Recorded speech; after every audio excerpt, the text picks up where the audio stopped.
জুমের বাহারি ফসল ঘরে তোলার ভরা মৌসুম চলছে পাহাড়ে। দম ফেলার ফুরসত নেই স্থানীয়দের। ফসল কাটা, মাড়াই ও সংরক্ষণের কাজে দিনরাত পরিশ্রম করছেন তারা।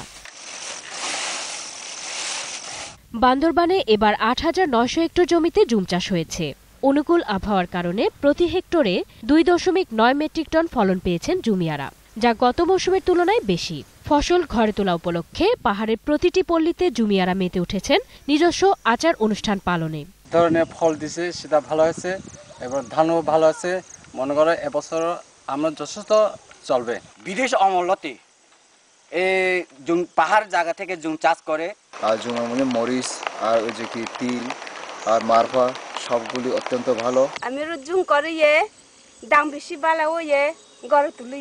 এই অঞ্চলের খাদ্য নিরাপত্তার প্রধান উৎস জুম চাষ, তাই এ ফসল চাষ নিরুৎসাহিত না করে আধুনিকায়নের কথা বলছে কৃষি বিভাগ।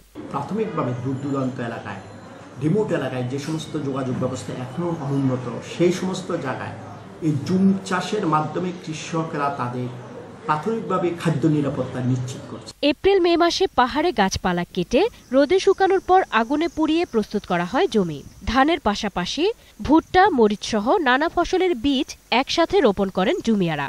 আর সেপ্টেম্বরের শেষ দিকে পাকতে শুরু করে ফসল। ডেস্ক রিপোর্ট, ২১শে টেলিভিশন।